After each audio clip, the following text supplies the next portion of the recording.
Մենք խոսացինք տղայից տղամարդ լինելու մասին ու աստվածաշնչյան չափանիշներով, թե ոնց է տղան տղամարդ դառնում ու հիմա ուզում եմ դրա մասին խոսալ, թե տղամարդուց ամուսին դառնալու process-ը ոնց է ալնում ու մեր հայկական միջավայրում շատ ենք լսում, որ ամուսնացի, լուրջ տղա դարձի, մարդ դարձի, այդ արտահայտությունները ինձ թվում է լսած կլնես, չեմ ասում քո կյանքից, բայց ուրիշների կյանքից է։ Հա, ինչի է մարդ ամուսնանալուց հետո է լուրջ դառնում։ Ընդհանրապես, խի այդ կարծիքը։ Ես ուրիշ կարծիք ունեմ, անկեղծ ասեմ։ Տղամարդը ամուսնանալուց հետո ոչ թե լրջանում է, այլ եթե տղամարդը մինչև ամուսնանալը լուրջ չէր, ամուսնանալուց հետո էլ չի լրջանում։ Ես այն կարծիքին եմ, որ եթե տղամարդը իր հատկություններով, իր տեսակով, իր ինքնությունով, երբ որ ամուսնանում է, իր իրական ինքնությունը ի հայտ է գալի։ Այսինքն, գիտես ինչ նկատի ունեմ, խոսացինք, չէ, որ տղամարդիկ շատ ժամանակ փակված են մի քիչ, էմոցիաներ ցույց չեն տալի եւ այլ, ամուսնության մեջ արդեն երբ որ կա երկրորդ կես իր կյանքում, արդեն ընտանիքում,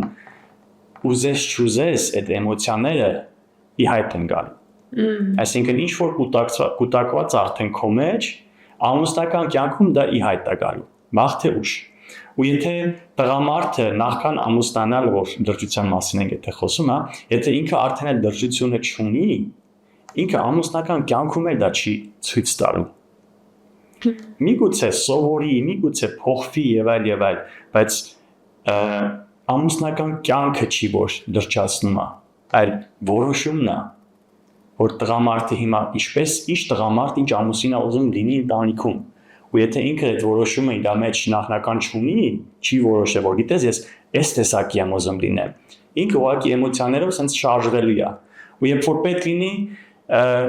կինը մի բան ասի համաձայն չլինի, կարող է ձեռ բարձրացնի, կարող է գոռա բերի, կարող է, չգիտեմ, երեխաների հետ տարբեր տեսակի սենց ձևերով, սան փորձի խոսահա, գորգորալով, ծեծելով եւ այլ, դա ուղղակի են դրանից է գալի, որ ինքը արդեն սենց ասած չպատրաստված, չիմանալով թե ինչ է սպասվում, մտնում է այդ ամեն ինչի մեջ ու նորությունն է ու այդ էմոցիաները սենց դուրս են գալի, միտեղ ինքը պիտի թափի։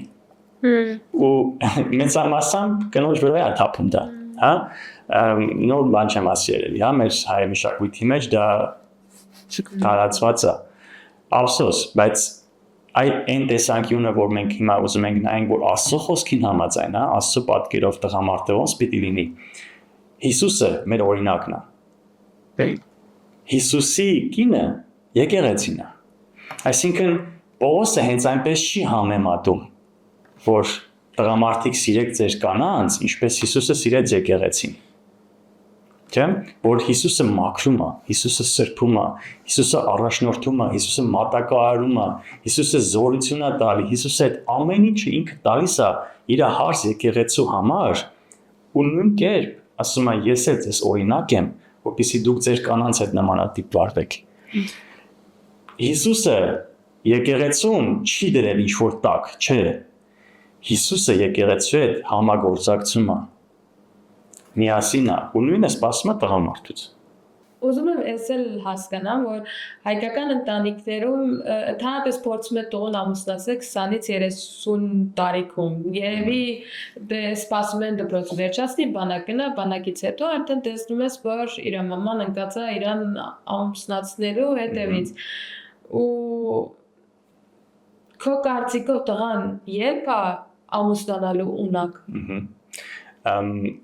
Առաջի էպիզոդում մի հատ համեմատություն արեցի, երբ որ խոսացի Ադամի ստեղծման ժամանակ Աստված ոնց վերաբերվեց Ադամին եւ նրան կին տվեց։ Կուզեմ կարճ ամփոփեմ նորից, հա, 5 կետ նշեցի, այդ 5 կետերից մեջ ինչն է կարևորագույնը, որ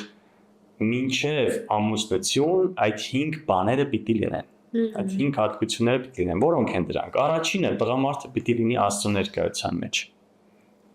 Աստված Ադամին ստեղծեց, դրեց իր ներկայության մեջ, իր պատկերով, այսինքն նայեք, եթե ես այս ամեն ինչին ես sense եմ նայում, որ Աստված ստեղծում է մարդ, ասում է իմ պատկերով ես դու ստեղծված, ես եմ քո ակունքը, ինձանից ես դու ստանում են ամենը, այսինքն եթե դու չլինես իմ ներկայության մեջ, դու չես ստանա այդ ամեն ինչը, դու պակաս կլինես, կտրված կլինես ինձանից ու ինչ-որ մի բան քո կյանքում այն չի լինի, դա առաջնայինն է, Աստծո ներկայությունն է, հետո ի՞նչ է տալի Աստված երկրորդը, Ադամին երբ որ ստեղծում է, ասում է աշխատի, այսինքն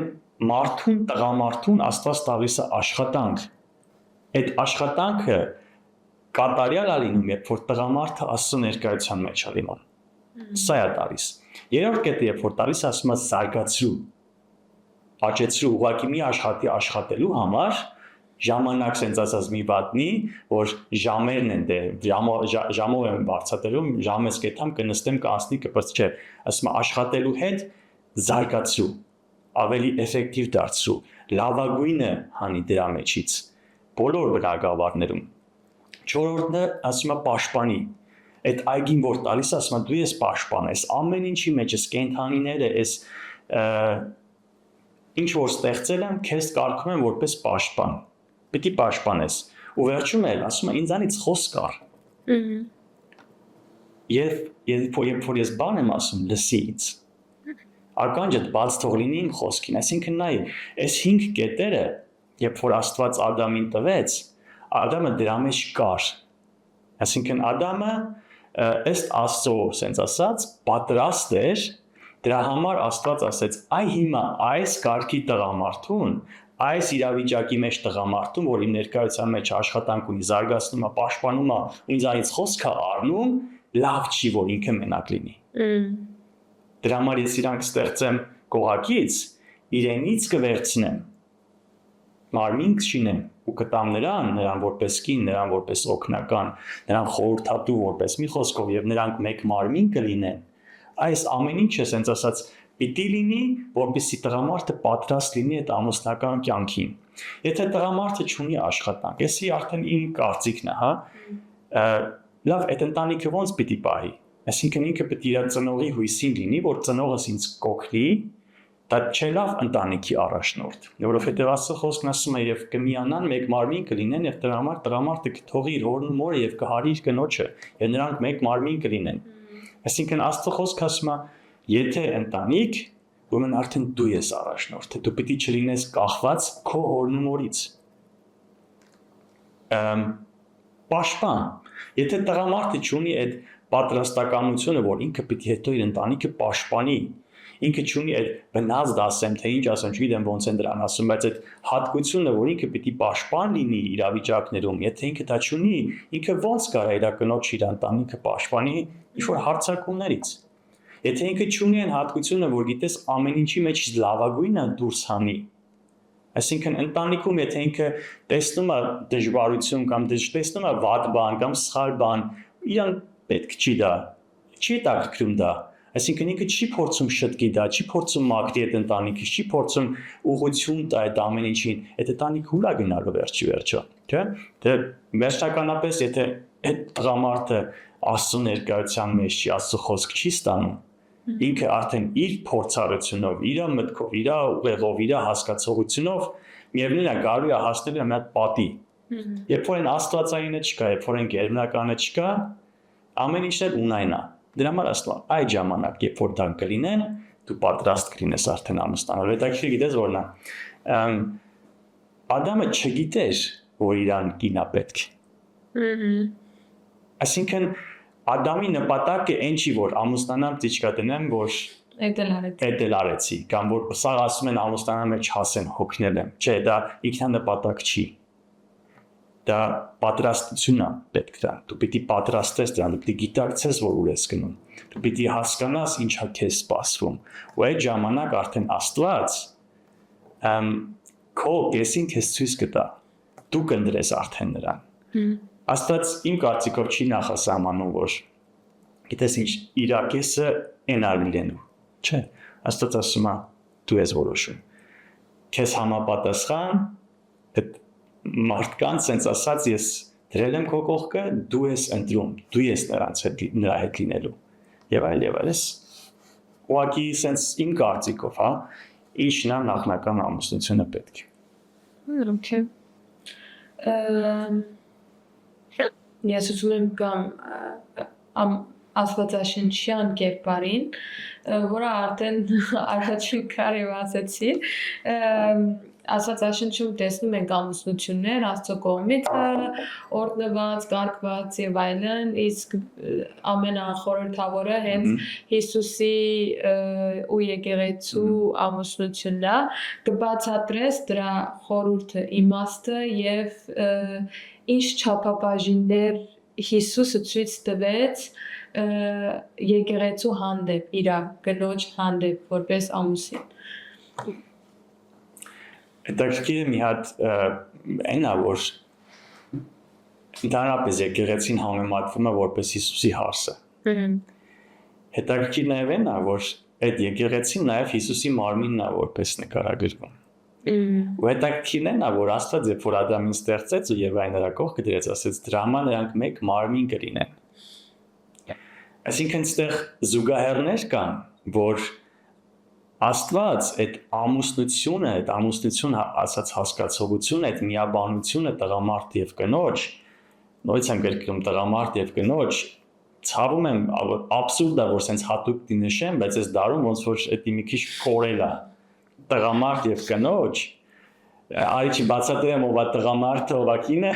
դա էլ է աբսուրդ, որ հասել ենք դրան, որ կարիք կա դրան դեֆինիցիա տալու։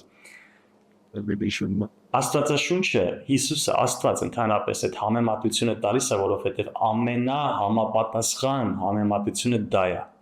Թե ինչ է ամուսնությունը, հարաբերությունը Հիսուսի եկեղեցու հետ։ Ինչ արեց Հիսուսի եկեղեցու համար։ Եկեղեցուն սիրեց։ Եկեղեցու համար զոհվեց։ Եկեղեցու համար հարություն արավ։ Եկեղեցուն զորություն ուղարկեց։ Եկեղեցուն մատակարարում է, եկեղեցուն առաջնորդում է, եկեղեցուն ուղղություն է ցույց տալիս, եկեղեցուն մաքրում է, եկեղեցուն սրբում է, եկեղեցուն պատրաստում է։ Այն ամեն ինչը այդ որ թվարկեցի Հիսուսը անում է եկեղեցու համար։ Ու այդ կերպ, այդ օրինակով նաև Աստված սպասում է ամուսնուց իր կնոջ վերաբերյալ, որ պիտի սիրի, պիտի զոհաբերվի, պիտի մատակարարի, պիտի զորություն տա, պիտի ուժ տա, պիտի հենարան լինի, պիտի պաշտպան լինի եւ այլ։ Այսինքն այս կետերը էլ ոնց կարար Աստված ասած ինչ համեմատություն կարար բերել, որ շատ պարզ լինի, որ Հիսուսը եկեղեցու հետ հարաբերությունը նույնն է ինչը տղամարդը կնոջ հետ։ Գիտես, ֆիզիկականով դա արիսենց չնայենք, հա, այն սեռական կյանքի մասին չի խոսքը, դա ուղղակի զուտ բազմացման համար է, ես հետ դրա մասին չեմ խոսում, դա շատ մակերեսային հարաբերություն է, դա ասած ցածր մակարդակն այդ հարաբերության, ամենաբարձր ես հոգևորի մասին եմ խոսում, որովհետև առաջնային այո տղամարդը պիտի այդ հոգևոր դաշտում տղամարդկություն անի, ոչ թե ֆիզիկականում, հոգևորում երբ որ այդ տղամարդկությունը ինքը անում է, ֆիզիկականում էլ է շատ լավ դրսևորվում, բայց հակառակ երբ որ ինքը փորձում է ցույց տա ուղղակի իր տղամարդկությունը, հա, ասես ճակերտավոր, բայց հոգևորում շատ կաղում է, դա էլ է երևալու ընտանիքի պատկերում, հա, ու իմ կարծիքով չգիտեմ, ես sense եմ հասկանում, որ սրանից լավ օրինակ Աստված չէր կարա տար։ Հիսուսը եկեղեցու հետ հարաբերությունը, տղամարդը կնոջ հետ հարաբերությունը, թե ինչպես պիտի լինի, ինչ է սպասում Աստված։